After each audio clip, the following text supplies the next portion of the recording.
তোমরা সেদিন এই জায়গাটায় নেমেছিলে, দেখতে পাচ্ছ এই জায়গাটায় তোমরা নেমেছিলে। এখনো পর্যন্ত আমাদের পোস্টার পড়ে আছে এখানটায়, সেদিনের পোস্টার এখনো পড়ে আছে, দেখুন সেদিনের পোস্টার পড়ে আছে। এইখান থেকে আমরা নেমেছিলাম, ঠিক সেই জায়গাটায় কিন্তু আমরা আজকে দেখতে পাচ্ছ এখনো পর্যন্ত কিন্তু পোস্টার, সেদিনের পোস্টার কিন্তু ঝুলে আছে। দেখো সেই ঐতিহাসিক বিকাশ ভবন অভিযান, আইন অমান্য তো একেই বলে, আমাদের স্মৃতি এখনো জড়িয়ে আছে। এখানটায় আমরা বসে পড়েছিলাম। তো বিশেষ কিছু কথা নিয়ে আজকে আমরা এসেছি। আজকে আমরা বিকাশ ভবনেও কথা বলেছি এবং দীর্ঘক্ষণ পর্ষদ সভাপতি, মাননীয় পর্ষদ সভাপতি মহাশয়ের সাথে দেখা করেছি। খুব পজিটিভ বার্তা দিয়েছেন। হ্যাঁ, যেটা বলছিলাম, মাননীয় পর্ষদ সভাপতি মহাশয়ের সাথে কথা বলেছি। অনেকক্ষণ ধরে আমরা আলোচনা করেছি। আমাদের ধর্নার পর, আমাদের বিকাশ ভবন অভিযানের পর আজকে আমরা আসলাম। স্যার পজিটিভ কথা বলেছেন। 22কে বলেছেন যে সববার নিয়োগ হওয়ার সম্ভাবনা, যেহেতু ভ্যাকান্সি প্রচুর আছে। তো এ বিষয়ে মোহিত কিছু বলুক, আর ডিটেলস আমি পরে বলছি। এটুকু বলতে পারি, যারা ন্যায্য এবং যারা যোগ্য তারা কেউ থাকবে না বসে।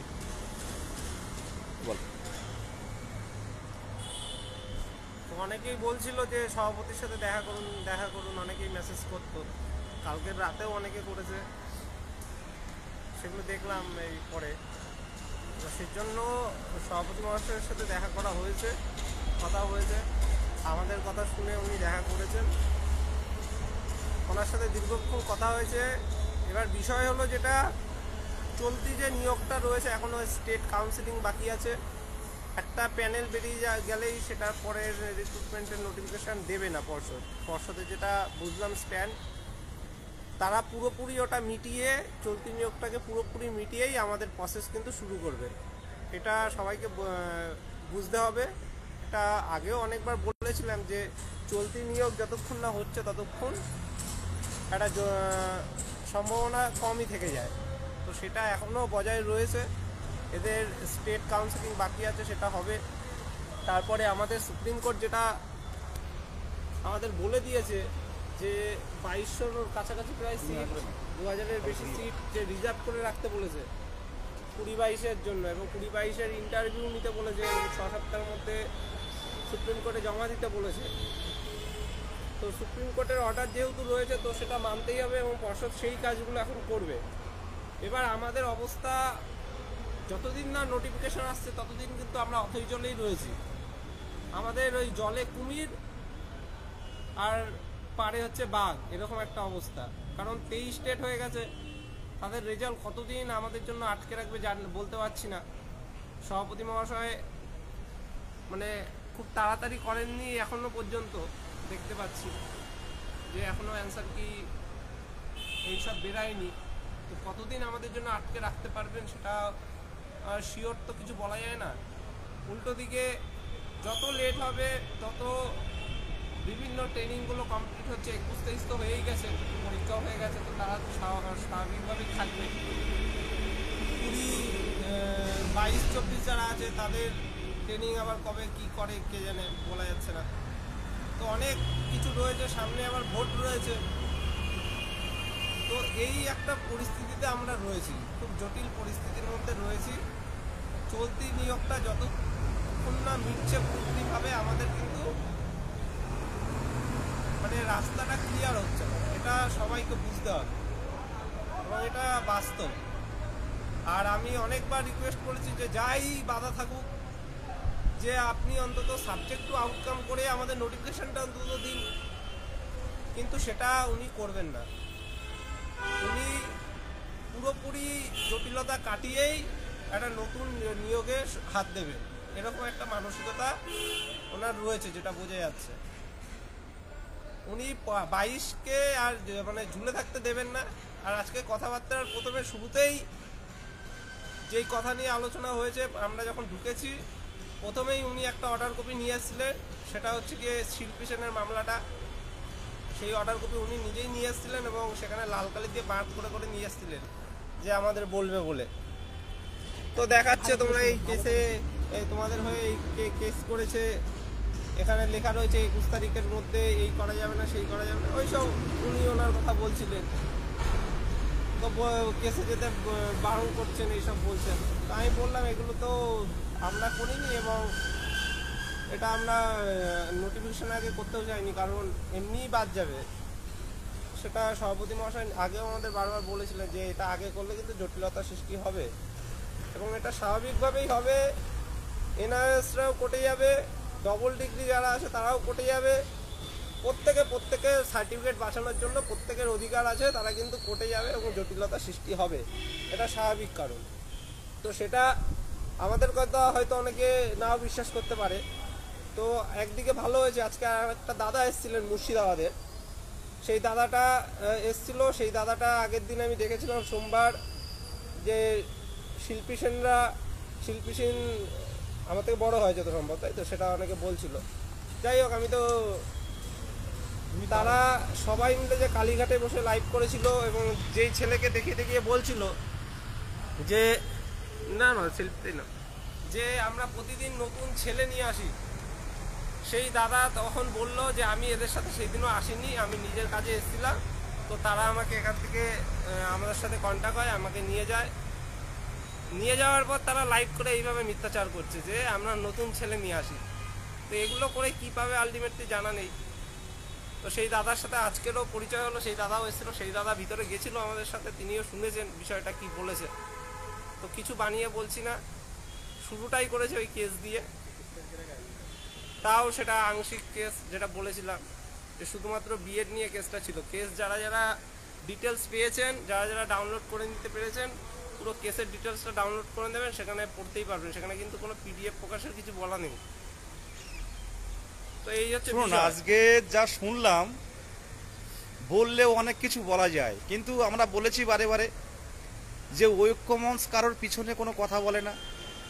ঐক্যমঞ্চ নিজের পথে নিজে চলে, ঐক্যমঞ্চ অন্যের বিরুদ্ধে কিছু বলে না, ঐক্যমঞ্চ সমালোচনা করে না, ঐক্যমঞ্চ করে আত্মসমালোচনা। সভাপতি মহাশয় আমাদের নিজেদের ভুলটাই আমরা নিজেরাই শুধরানোর চেষ্টা করি। মোহিত বল। উনি আগেই বলেছিলেন, আমি এটা কোর্ট থেকেও সেদিন বলেছিলাম যে আগে থেকে প্রকাশ করলে কেস হবে এবং সেখানে কে বলতে পারে কোর্টের বিষয়, সেখানে স্টে একটা পড়তেই পারে যে আগে কারা 22 স্টেট পাস করছে সেটা বিচারক, তারপরে নিয়োগ শুরু হবে। তো সেই জটিলতার কথা আজকে সভাপতি মহাশয় নিজে থেকেই ওই অর্ডার কপি নিয়ে এসেছিলেন এবং লাল কালি দিয়ে দাগিয়ে সব নিয়ে এসেছিলেন এবং সেগুলো দেখিয়ে বলছে যে তোমাদের তো বলেছিলাম বিষয়গুলো, এইগুলো এখন তো কেস হবে, এনআরএসরা কেস করবে, এই করবে, এগুলো সভাপতি মহাশয় নিজেই বললেন। তো যাই হোক, যা হওয়ার হয়ে গেছে, লড়াইটা এখন করতে হবে এবং বিপক্ষরা অনেকেই দেখছো যে অনেক দিন ধরেই তারা ফান্ড তুলেছিল, বিএড থেকে শুরু করে অনেকে, আবার যারা ডবল ডিগ্রি আছে তারাও। তো তারা এখন বলছেও, বিভিন্ন জায়গায় পোস্টও করছে যে আমরা ক্যান ফাইল করবো, আমরা ওই উকিল দেবো, এই করব সেই করব। তো সেই লড়াই এখন চালাতে হবে মানসিকভাবে, যা হওয়ার তো হয়ে গেছে, সবাইকে ঐক্যবদ্ধভাবে সেই লড়াইটা করতে হবে পজিটিভলি। আর আমাদের অনেকগুলো লড়াই চালাতে হবে। আমাদের যেহেতু এখনও নোটিফিকেশন আসেনি, ম্যাটটাকে যদি আটকাতে হয় সুপ্রিম কোর্টে কিন্তু প্রচুর খরচা, সুপ্রিম কোর্টে আমাদের লড়াইটা করতে হবে। আমাদের যে ক্লাস 5-এর বিষয়টা তো রয়েছে, আজকের বিকাশ ভবনে আবার কথা বললাম ক্লাস 5-এর বিষয়টা নিয়ে। হ্যাঁ, আজকে শুধু পর্ষদ সভাপতি না, বিকাশ ভবনে আমরা কিন্তু কমিশনারের সাথে কথা বলেছি, আইএস অফিসার, ওনার সাথে আমরা তুলে ধরেছি যে অন্তত পঞ্চম শ্রেণীটাকে অন্তর্ভুক্ত করে একটা ভ্যাকান্সি দিন, একটা বড় ভ্যাকান্সি দিলে আমরা সবাই এই বেকারত্ব থেকে মুক্তি পেতে পারি। বলো। তো এই সবাইকে বলবো, এই চলতি নিয়োগ যেহেতু এখনো জটিলতা কিছু আছে, মানে কমপ্লিট হয়নি, সেগুলো যতদিন না কমপ্লিট হচ্ছে ততদিন কিন্তু আমাদের রাজপথের লড়াই তো রয়েছে, পাশাপাশি আইনি দিকটাও আমাদের কিন্তু ভাবতে হবে। আমাদের যে ম্যাটটাকে আটকানোর জন্য সুপ্রিম কোর্টে যে লড়তে হবে, কবে কি নোটিফিকেশন আসবে ততদিন তো ঠেকাতে হবে। এছাড়াও বিভিন্ন মামলাগুলো রয়েছে যেগুলো হবে পরবর্তীকালে, যেগুলো বিএড বা এনআরএস, ডিএলএড এরা করতে পারে, সেইগুলোতেও লড়তে হবে। এই হচ্ছে বিষয়। সুদীপ কিছু বলো, আমাদের সুদীপ কিছু বলুক। সুদীপ আছে, সুস্মিতা আছে, একটু বলুক। কিছু বলার নেই, সব বিজয়দা মোহিতকে বলেই দিল, সঙ্গে থাকুন। ধৈর্য রাখুন, দেখা যাক কী হয়। তবে 21 তারিখের আগে নোটিফিকেশান আসছে না, এটা ক্লিয়ার।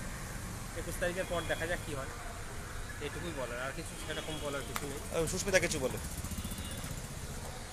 আমরা আজ এসেছিলাম একটা পজিটিভ কিছু বার্তা দেওয়ার জন্যে, যে আলোচনা করে ওনারা যদি কিছু পজিটিভ বার্তা দিতে পারেন আমাদেরকে।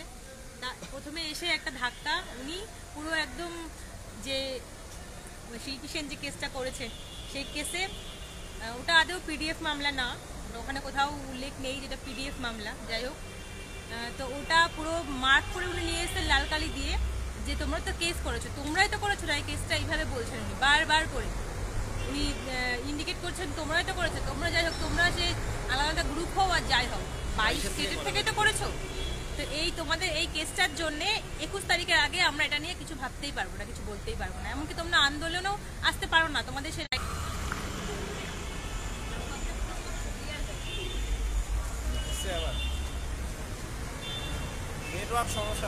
নেটওয়ার্কের সমস্যা হচ্ছে। হ্যাঁ, ওটা যেটা বলছিলাম আর কি। তো ফার্স্টে গিয়ে আমরা যেরকমভাবে ধাক্কা খেয়েছি, তারপরে এখন উনি পজিটিভভাবে কোনো কথা বলতে চাইলেন না। উনি বললেন তোমাদেরকে ওই একই কথা, যে তোমাদেরকে অতটা ভাবতে হবে না, আমরা হচ্ছে ওই যে শূন্যপদগুলো আছে, শূন্যপদগুলো হচ্ছে কাজগুলো করছে, পর্যাপ্তভাবে দেওয়া হবে। বলছে আমি গ্রাউন্ড রুট থেকে কাজগুলো করছি, যে যে কাজগুলো করার আছে সেগুলো করা হচ্ছে, নিয়োগের প্রসেস এবার চলতিটা পুরোপুরি না হলে উনি মানে দিতে চাচ্ছেন না, যে কোনো জটিলতা যাতে সৃষ্টি না হয়। আমি বারবার বলেছি যে সাবজেক্ট টু আউটকাম করে অন্তত দিন, তো সেটা উনি চাচ্ছেন না, বোঝাই গেছে। কত দেরি হবে খুব একটা বলতে পারছি না। সুস্মিতা একটু বলে। তোমরা হচ্ছে পজিটিভ থাকো সবাই। আপাতত এই মুহূর্তে কোনো পরবর্তী আন্দোলনের ডাক এখন দিচ্ছে না বিদেশদা, তবে তোমরা তৈরি থাকো ভিতরে ভিতরে, যখন বলবে পথে নামতে তখন পথে নামতে হবে, সবাই রেডি থেকো। কারণ আমাদের নিয়ে ভাবা হচ্ছে মানে এই না যে আমরা দমে যাব, চুপ করে বসে থাকবো বাড়িতে। আমাদেরকে সরকারকে ভাবাতে হবে যে না আমরা আছি, আমাদেরকে নিয়ে কিছু ভাবুন, এবার ভাবাতে হবে, তার জন্য আমাদেরকে তৈরি সবসময় থাকতেই হবে। আর কেউ নেগেটিভ বার্তা ছড়াবে না। আজকে এই লাইভে যেগুলো বলা হলো সেগুলো সম্পূর্ণ সত্য কথা, কোনো মিথ্যে নেই এর মধ্যে। এটা নিয়ে জানি অনেক আরো কন্ট্রোভার্সি হবে, এগুলো নিয়ে কন্ট্রোভার্সি করে কোনো লাভ নেই। যে সবাই একসাথে কাজ করো, সবাই একসঙ্গে কাজ করো, একসঙ্গে এসো, কারণ সবাই আমরা অনেক নেগেটিভ বার্তা ছড়াচ্ছে। আর এই হলো বিষয়। আজকে একটা কথা বলার আছে, অন্য যে একটা গ্রুপ হয়েছে সেই গ্রুপের মধ্যে অনেক কথা মেয়েদেরকে নিয়েও হয়, নন্দিতাকে নিয়ে আগে হতো, অলতিকে নিয়ে আগে হতো, বিদেশদাকে নিয়েও হয়, অনেক কিছু মোহিতকে নিয়ে হয়, একে ওকে অনেককে নিয়ে হয়, সেগুলো সত্যতা নেই কোনো। কেন এগুলো করেন? এই উল্টোপাল্টা নামগুলো নিয়ে নিয়ে ইন্ডিকেট করে করে কেন উল্টোপাল্টাগুলো বলেন সেগুলো বুঝি না। হ্যাঁ, ব্যক্তি আক্রমণগুলো করবেন না এগুলো। আর যারা যারা ওই গ্রুপের মধ্যে গিয়ে এইগুলো নিয়ে আরো বেশি করে ছড়াচ্ছেন, নিজে তো কোনো কিছু জানেন না যেটা সত্যি না মিথ্যে, শুধুমাত্র ওই গ্রুপে গিয়ে ওই ওনাদের কথা শুনে আরো বেশি করে ছড়াচ্ছেন, এগুলো করবেন না। প্রয়োজন হলে বিদেশদার নাম্বার, মোহিতদার নাম্বার, সবার নাম্বার আপনারা কিউআর কোডের ওখানে পেয়ে যাবেন। পার্সোনালি ফোন করুন, ফোন করে জিজ্ঞেস করুন যে কোথায় কি টাকা নয়ছয় হয়েছে, বা কোথায় কি মিথ্যে কথা, মানে কোথায় আমাদের ঐক্যমঞ্চ থেকে কোথায় কি ঘাটতি আছে সেটা জিজ্ঞেস করুন। আপনারা সদুত্তর তখনই পেয়ে যাবেন ফোনের মধ্যে। কারোর কথায়, কারোর প্ররোচনায় পা দেবেন না। এটাই হচ্ছে নেক্সট আমার বিষয়। হিসাবের কথাটা বলি, হিসাবে অলরেডি ম্যাটের যা খরচ হয়েছে সেটা অলরেডি দেখানো হয়েছে। যারা ম্যাটের কেস গ্রুপে আছেন তারা জেনে থাকবেন, না জানলে গ্রুপে যারা আছে তাদের সাথে যোগাযোগ করে নেবেন। আর পঞ্চম শ্রেণীরও আমাদের পিডিএফ রেডি হয়ে গেছে, 2-1 দিনের মধ্যে হয়তো সেটাও আমরা জানিয়ে দেবো। রিক্রুটমেন্ট কেসের হিসেব রেডি আছে, সবটা টাইম টু টাইম দিয়ে দেওয়া হবে। এই নিয়ে ফালতু প্যানিক করবেন না কেউ, আর ব্যক্তি আক্রমণ থেকে দূরে থাকবেন। এই কেসের বিষয়ে যারা বিভিন্ন প্রশ্ন তোলে, একটা কথা বলি, ধরুন কারোর একটা অ্যাকাউন্ট দেওয়া আছে, বিদেশদার যেমন ক্লাস 5-এ অ্যাকাউন্ট দেওয়া রয়েছে, বিদেশদা প্রতিনিয়ত সবার সাথে আসছে, সবার সামনে আসছে, তিনি তো পালিয়ে যাচ্ছেন না কোথাও। একদমই তাই। তো এইগুলো আপনারা শিক্ষক হবেন, এইটুখানি বুদ্ধি আপনাদের থাকা উচিত যে কেউ টাকা নয়ছয় করতে পারবে না। এখানে স্ক্রিনশট অন্য একজনের নাম্বারে দেওয়া হয়, তারা একটা টিম আছে, তারা সেখানে মিলে সবাই মিলে পিডিএফ তৈরি করে জেলা ওয়াইজ। তারপরে আমাদের খরচ যেগুলো হয় সেগুলোর সাথে সাথে যেদিন যেটা খরচ হয় সেটার স্ক্রিনশট একটা গ্রুপে দেওয়া হয়। সেই গ্রুপে প্রত্যেক জেলা থেকে একজন করে আছে, ফান্ড ম্যানেজমেন্ট গ্রুপ, সেখানে দেওয়া হয়। তো এখানে কোনো একটা হিসাবের গোলমাল হলে সবাই তো আর চুপ থাকবে না, কেউ না কেউ প্রশ্ন তুলবে। তো এই বিচার বুদ্ধিগুলো সবার আছে আশা করি। শুধু ফালতু বেকার কথা ছড়িয়ে তো লাভ নেই। এখানে আমরা নিজেরাও যারা ফান্ডের দায়িত্বে থাকি না, তারাও নিজেরাও এই তথ্যগুলো রাখি না এবং কৌতূহলও নেই জানার যে এই আজকের কত হলো, এই কালকে কি হলো, এই আজকের আপডেট কি। এত কৌতূহল রেখে করবেনটা কি? আর কেসের কথা যারা বলছে, বলে রাখি কেস তো কেস হয়, সে যেই কেসই হোক। আমাদেরও দুটো কেস অলরেডি আমরা যেদিন ফাইল করেছি পরে শুনানি হয়ে জাজমেন্টও হয়ে বেরিয়ে গেছে। দণ্ডার জন্য আমরা দুটো কেস করেছিলাম, দুটোই কিন্তু আমরা জয়লাভও করে এসেছি। কেস কেসই হয়। পিডিএফটা আমরা বলেছিলাম কেন আমরা সময় বুঝে করব, তো সেটা সবাই বুঝেছে। হ্যাঁ, এবার আর রিক্রুটমেন্টের যে কেসটা আছে সবাই ওটা জিজ্ঞাসা করে, ওটা নিয়ে বলি দেখুন এখনো চলতি নিয়োগ তো এখনো কমপ্লিট হয়নি, জয়েনিংগুলো এখনো বাকি আছে, 20-22-এর ওই বিষয়টা বাকি আছে। এই মুহূর্তে যদি আমি কেসটা তড়িঘড়ি করে তোলার চেষ্টাও করি বা তুলে দিই, তাহলে সেখানে রায়দান কি আসা সম্ভব হবে? সেখানে উল্টো কেসটা বসে যাওয়ার সম্ভাবনা থাকবে যে এই চলতি নিয়োগ রয়েছে, তোমরা আবার নিয়োগ চাচ্ছ কিসের এই মুহূর্তে। তো চলতি নিয়োগটা মিটে গেলে আমি ওটা তোলার একটা জায়গা থাকে। তো সেরকম বুঝলে আগেই তুলতে হবে যে আমাদের যদি খুব লেট হয়, কিন্তু এগুলো বুঝে শুনে কাজ করতে হবে। একটা চলতি নিয়োগ কমপ্লিট হলো না, সেখানে যদি আমরা আবার কেস তুলি যে আমাদের নিয়োগ দিন, সেটা কি বিচারপতি কখনো রায় দেবেন? এই মানসিকতা বুদ্ধিগুলো রাখতে হবে। আর যে বাকি কেসগুলো রয়েছে ম্যাটের থেকে শুরু করে, এগুলো তো সব হিসাবপত্র দেওয়াই হয়।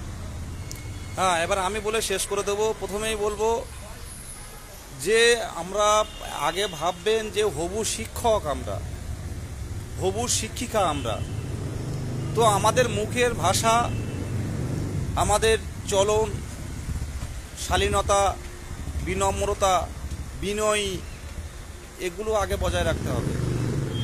আমরা পর সমালোচনার চেয়ে আত্মসমালোচনার মাধ্যমে আমাদের শিক্ষা নিতে হবে, নিয়ে পরবর্তীকালে আমাদের জীবনে যেসব পদক্ষেপগুলো করতে হবে সেই ভুলগুলো থেকে আমাদের শিখে সঠিক পদক্ষেপ নিতে হবে। আমি সবাইকে বলবো 23 জেলার যেভাবে 2022 প্রাথমিক টেট উত্তীর্ণরা আমাদের পাশে আছো, তার জন্য অসংখ্য ধন্যবাদ। শূন্য পদের ব্যাপারটা বলছি, শূন্য পদ আমি আবারও বলছি, শূন্য পদ কিন্তু ভালো পাবেন। হয়তো ইন্টারভিউ নোটিফিকেশনটা দেরি হতে পারে, কিন্তু শূন্য পদ ভালো পাবেন।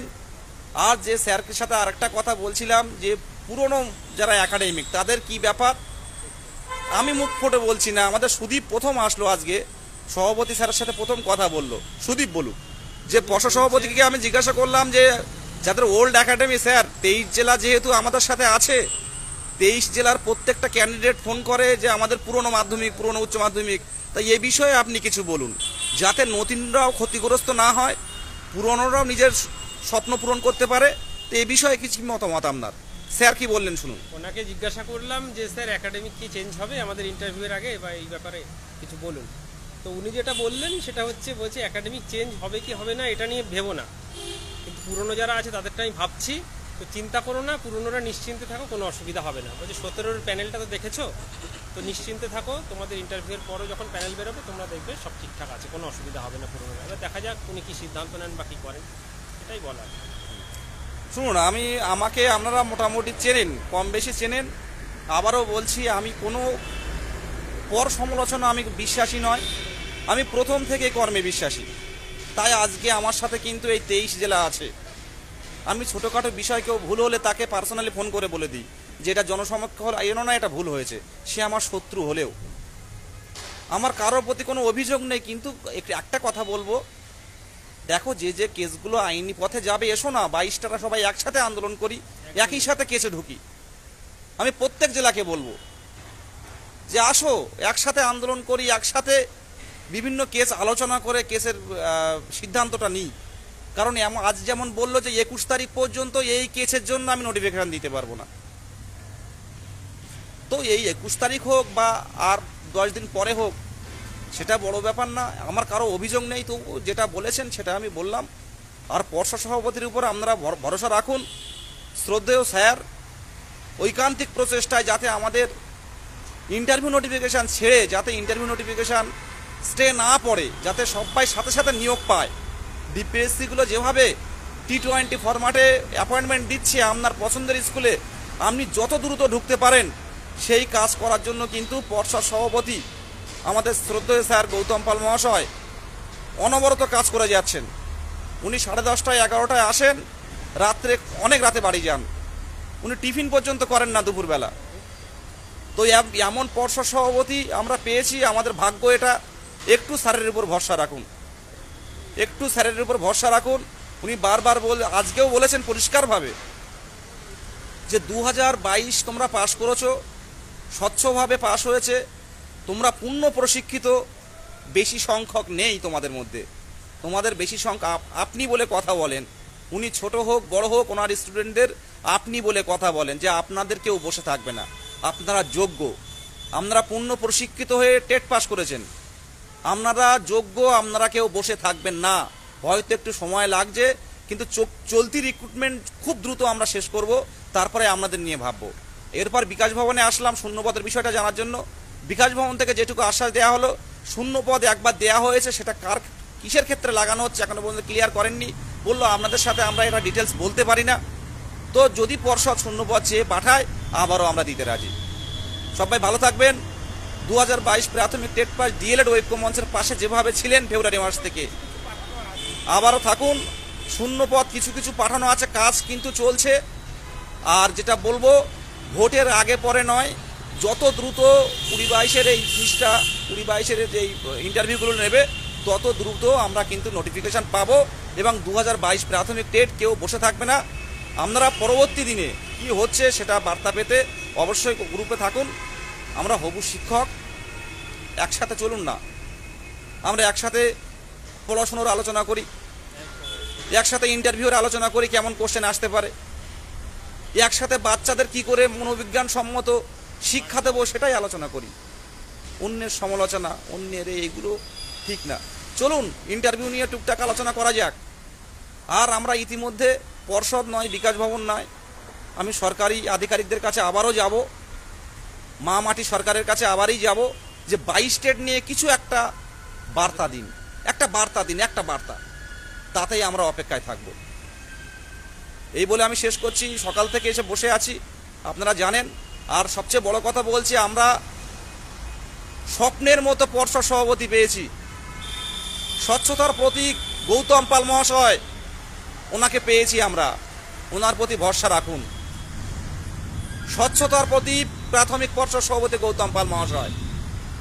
সবাই কমেন্ট রাখুন আমাদের স্বচ্ছতার প্রতীক। এই বলে আমি শেষ করলাম। ভালো থাকবেন। আর এই জায়গাটা এসে লাইভ করছি তার কারণ এই জায়গাটা আপনারা সেদিন দেখেছিলেন, এই আমাদের সেই এখান থেকে আমরা নেমে সেই হুঙ্কার 22 স্টেট ইন্টারভিউ চাই, যারা এসেছিলেন আগের দিন আন্দোলনে, এখানে নেমে এখনো পর্যন্ত আমাদের পোস্টার পড়ে আছে। তো এই জায়গায় আমরা বসে পড়েছিলাম। এই বলে আমি শেষ করছি। আপনারা থাকুন। পরবর্তী আমরা বিভিন্ন আধিকারিকের কাছে যাব, গিয়ে আমাদের দাবিগুলো আরও তুলে ধরবো বড় বড় আধিকারিকদের কাছে। আজকে আমরা এসেছিলাম সুস্মিতা, সুদীপ এবং আমাদের মোহিত। আমরা লড়ছি, আমরা লড়বো, দিনের শেষে